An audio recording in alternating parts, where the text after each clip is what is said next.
तो दोस्तों, मेरी कहानी है सास बहू का कर्तव्य।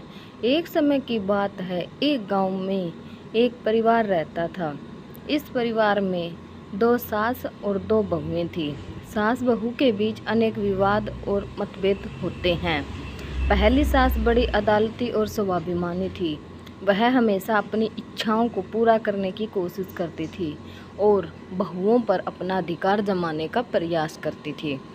वह खुद को परिवार की मुखिया मानती थी और इसका उपयोग अपनी अधिकारवादी और दबावपूर्ण सोच के लिए करती थी वह अपनी अधिकारवादी और दबावपूर्ण सोच के लिए करती थी।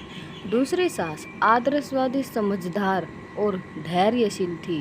वह समझती थी कि परिवार में सबका सम्मान करना और सभी को एक साथ मिलकर काम करना आवश्यक है।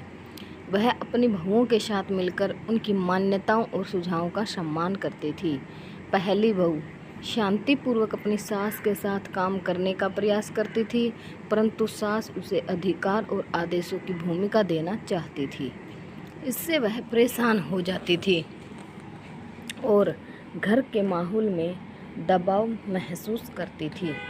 दूसरी बहू समझदारी और समाधान निकालने के लिए साथ मिलती थी। वह दिल से सास के साथ मिलकर उसकी सहायता करने का प्रयास करती थी और विवादों को सुलझाने के लिए हमेशा तत्पर रहती थी।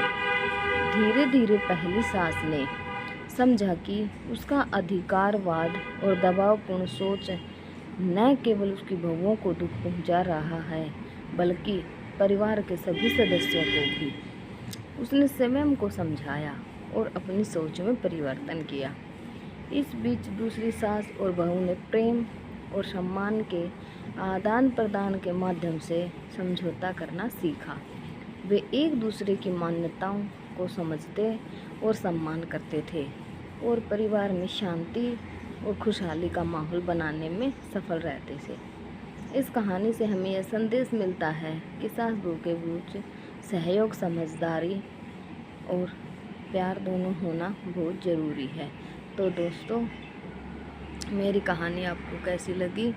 अच्छी लगी तो लाइक कर दियो, शेयर कर दियो, सब्सक्राइब कर दियो। धन्यवाद। यह संघर्षपूर्ण संबंध अगर समझौते और आपसी समझदारी के माध्यम से सुलझाए जाए तो परिवार में सद्भाव, खुशहाली और समृद्धि की अनुभूति हो सकती है। धन्यवाद।